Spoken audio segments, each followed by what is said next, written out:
दुर्भाग्य मानिए कि हमारा जो जंगल है उत्तराखंड का, वो या तो व्यापारियों के भेंट चढ़ गया या आग की भेंट चढ़ गया। लेकिन बहुत दीर्घ सालों में न हम व्यापारियों से बचा, बहुत से आंदोलन हुए, बहुत लोगों ने अपने बहुत कुर्बानियां दी, तो आंदोलन जैसा एक बड़ा आंदोलन भी खड़ा हुआ। हम फिर भी अपने जंगलों को नहीं बचा पाए। जंगलों के ह्रास का क्रम 1884 से हुआ, जब अंग्रेजों ने संस्कृत एक गांव में ट्रेन पहुंचाई और बाद में उस गांव का नाम बदल के काठगोदाम रख दिया। डॉक्टर गिरिजा किशोर पाठक जी को इस वक्त आप सुन रहे हैं आइए अपने जंगल बचाएं श्रृंखला का ये दूसरा एपिसोड है। नमस्कार दोस्तों, 91.2 FM पर आप सुन रहे हैं बदलते शहर की धड़कन हेलो हल्द्वानी। उत्तराखंड मुक्त विश्वविद्यालय का ये कम्युनिटी रेडियो है। दूरस्थ और मुक्त शिक्षा की आवाज है, साथ ही पूरे पहाड़ की आवाज भी है। पहाड़ इस वक्त जल रहे हैं, तो हमारा दायित्व है कि हम इसे बचाने के लिए एक कोशिश करें। तो इसी मुहिम के तहत हम बातचीत कर रहे हैं उन तमाम एक्सपर्ट से जो इस पर बेहतरीन बातें बता सकते हैं। डॉक्टर गिरिजा किशोर पाठक IPS अधिकारी रहे हैं, सेवानिवृत्त हुए हैं 2019 में। अभी हालिया उनकी किताब भी आई है, एक आदिम चरवाहे गांव की दास्तान नाम से, और एक ठेठ पहाड़ी हैं, तो इस लिहाज से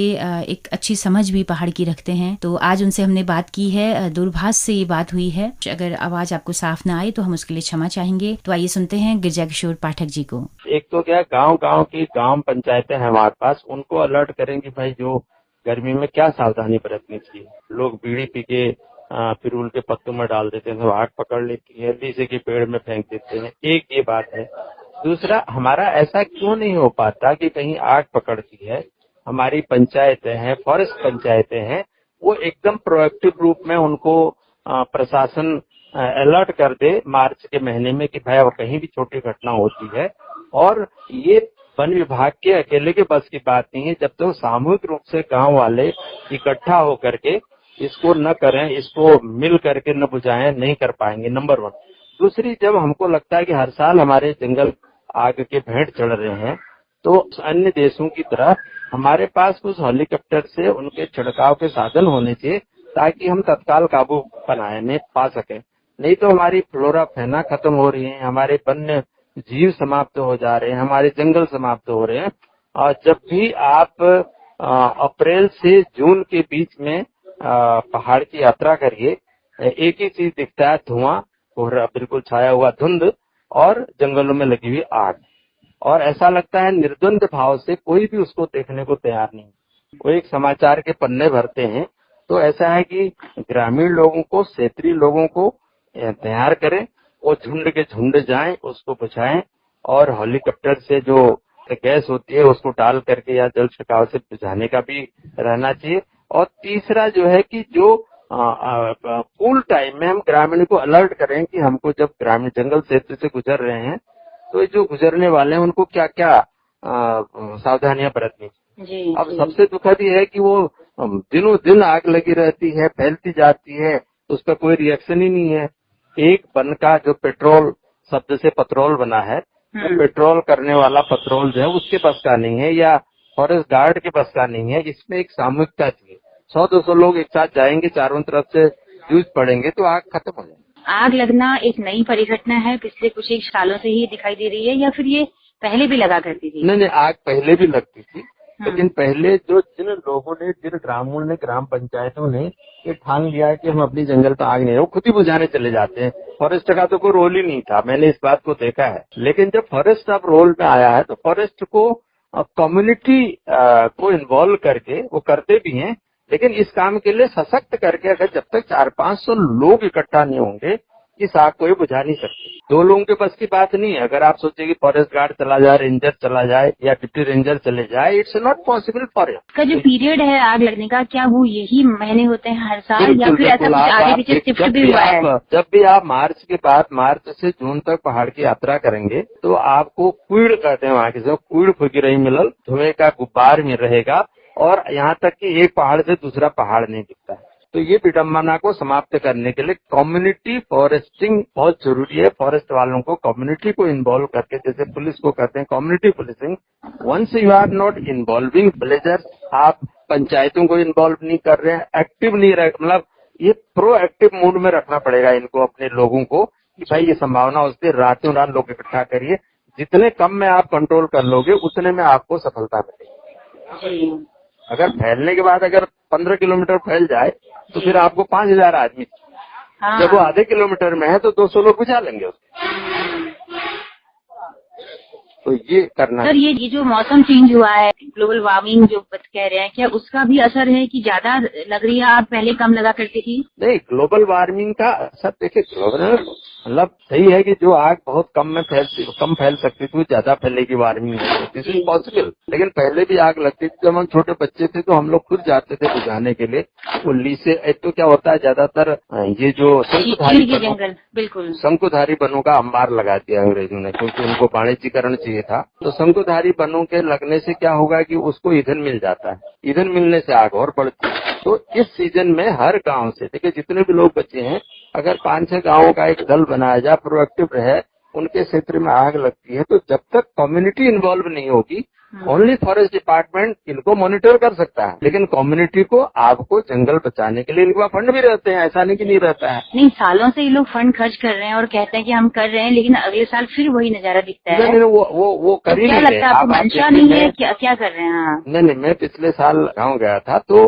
काफी जंगलों में आग लगी थी। मैंने जो एक लड़का है हमारे गांव का ही, हरीश उसका नाम है, वो फॉरेस्ट का पता नहीं क्या है, कुछ सर्विस करता है। आई टोल्ड हिम कि भाई तुम अकेले घूम के क्या करोगे, तुम्हारे बस क्या थोड़ी है, आप सारे गांव वालों को ले जाइए। वो दूसरे गांव का मैटर था। तो बेसिकली ऊपर के अधिकारी, मतलब हमारे दुर्भाग्य है कि हमारे उत्तराखंड में जो शीर्ष लेवल के अधिकारी वो फील्ड में कम निकलते हैं सामान्यतः। और मैंने खुद महसूस किया, मैंने एक कैंप अपने गांव में लगाने में एसडीएम से मेरे को पसीना निकल आया, लेकिन मैंने लगाया लीजिए, शायद आजाद हिंदुस्तान में पहली बार दूरस्थ एक गाँव में, मैंने दूर गांव में लगाया था, दसौली में नहीं लगाया था, तो पहली बार एसडीएम गया होगा, मतलब कैंप के लिए। वैसे किस सिलसिले में लगाया था आपने, क्या किस इश्यू पर? तो सारी चीजों का, मतलब मल्टी ए से लेकर जेड तक जो समस्याएं बताओ, उनका समाधान ये आके करेंगे। चाहे हेल्थ हो, चाहे हाइजीन हो, चाहे वाणिज्यीकरण हो, चाहे खरीदी फरोख्ती हो अनाज की या फलों की। मैंने कहा कि मल्टी लेवल पे करो, और वो सारे विभाग लाए थे। तो मेरा कहना था कि अपन को इनको इन्वॉल्व करना चाहिए, प्रशासन को, और ये बुझ सकता है। It is not impossible, but it need a very special efforts और प्रोएक्टिव माने इस साल मार्च में आप तैयार कर लो अपने दलों को कि कहाँ क्या हो सकता है। तब जिस समय शुरुआती दौर है तो उसमें 50 आदमी काम कर सकते हैं। अगर आपने पूरा 10 जंगलों में फैल गया तो आपके 5000 भी कम पड़ेंगे। सही है कि नहीं? बिल्कुल।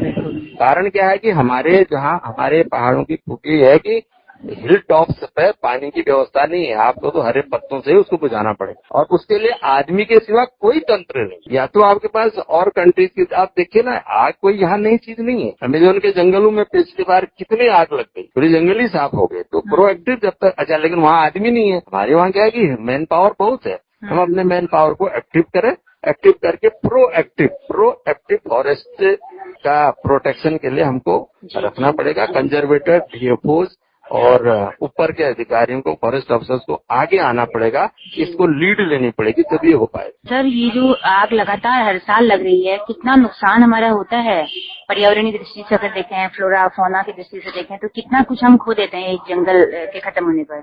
निश्चित रूप से आपका फ्लोरा है, फौना है, चिड़ियों के घोंसले हैं, प्रजातियां हैं, और उर्वरकता है, हम बहुत कुछ खोते हैं, मतलब। और यहाँ तक कि कुछ वनस्पतियां तो मूलतः ही गायब हो जाती हैं, देखने को ही नहीं मिलेंगे आप। इसलिए इसको विशेष अलर्ट अपने को रखना जरूरी है जी। और विशेष रूप से मैं सोचता हूँ अपर लेवल के जो फॉरेस्ट ऑफिसर्स हैं उनको एक्टिवली इस पे काम करना चाहिए, प्रोएक्टिव होके। फरवरी से मार्च तक प्रोएक्टिव रहिए, और मार्च, अप्रैल, मई, जून 3 महीने फील्ड में रहिए, तो I think it will be in control जी। इसके अलावा क्या इस स्तर पर भी काम किए जाने की जरूरत है कि जो शंकुधारी वनों की आप बात कर रहे हैं कि उसके बजाय मिश्रित वनों को बढ़ावा दिया जाए और लगातार उस दिशा में भी काम किया जाए? बहुत बड़ा काम है, क्योंकि हम लोग हैं नकलची। एक जमाना याद होगा आपको कि हम लोगों ने दुनिया में कई लोगों ने प्रैक्टिस की कि यूकेलिप्टस लगाया जाए, तो हमने भी रोक दी है। तो शंकुधारी वनों की जगह मिश्रित वनों को जब तक हम डेवलप नहीं करेंगे, और वो भी है, वो ईंधन ज्यादा देता है ना। शंकुधारी वन चीड़ के हैं, देवदार के जो पत्ते गिरते हैं वो आग के लिए बड़े मुफीद रहते हैं। और भी शंकुधारी वनों को एकदम आप खत्म नहीं कर सकते हो, क्योंकि अब वो क्लाइमेटिक इतना ज्यादा उनका फैलाव हो गया है। लेकिन धीरे धीरे हम करके उनको बढ़ा करके पेज उसके पूरा एक बड़ा ग्रुप जो है अपन मिश्रित वनों का, चाहे बांज लगाओ, ब्रूस लगाओ, टीस लगाओ, है ना, इनको लगाएंगे, धौल लगा दो। बहुत से जंगल है जो आपको आपके पहाड़ों की काया को बदल सकते हैं, बट उसके लिए इफर्ट कौन करेगा? बिल्कुल बिल्कुल। तो दोस्तों, बहुत सी बातें गिरिजा किशोर पाठक जी ने बताई कि किस तरह से बहुत ही प्रोएक्टिव होकर काम करना है, ग्राम पंचायतों को भरोसे में लेना है और साथ ही मिश्रित वनों की तरफ भी हमें सोचना पड़ेगा।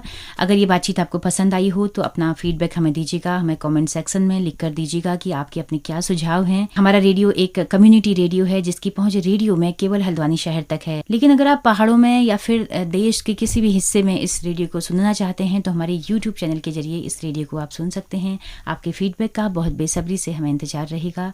इसी के साथ अपनी रेडियो मित्र सुनीता भास्कर को दीजिए इजाजत। नमस्कार।